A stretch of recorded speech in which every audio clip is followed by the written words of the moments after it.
እንግዲህ አብርሽና ሩትዬ ተፈራርመዋል ማለት ነው። በጣም እውነት ለመናገር ደስ የሚለው በጣም ደስ የሚል ነገር ነው። እንግዲህ ዛሬ ተፈራርሞ ጨርሰዋል ማለት ነው። ሰርጋቸውንም ሊሰርጉ በቅርብ ቀን ወስነዋል። ሩትዬና አብርሽ አንድ ላይ ሆነው ሰርጋቸውን ሰርገው እንግዲህ ልጃቸው ሊያሳድጉ ወስነዋል ማለት ነው።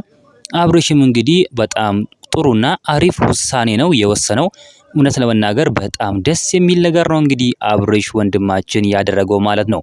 እንግዲህ አንድ ላይ ተመካክረው ሩትዬና አብርሽ ተፈራርመዋል።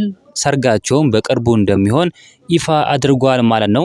በዚህ ዙሪያም እንግዲህ ኤፍሬም ወንድማቸው ጋሽዬ የሩትዬ እናትም በጣም ደስ ብሏቸዋል፣ ደስታቸውን ገልጸዋል።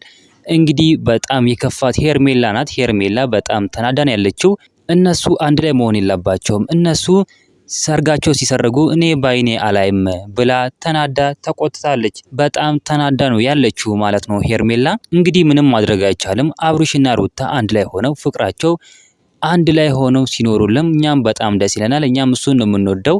እንግዲህ እናንተ ምን ትላላችሁ? ሀሳብ አስተያየታችሁን ኮሜንት ላይ ማስቀመጥ እንዳትረሱ። ቪዲዮ ላይክ፣ ቻናሉ ሰብስክራይብ ማድረግ እንዳትረሱ። በሌላ ቪዲዮ እስከምንገናኝ በያላችሁበት የዓለም ዳርቻ ሰላማችሁ ብዝት ይበልልኝ።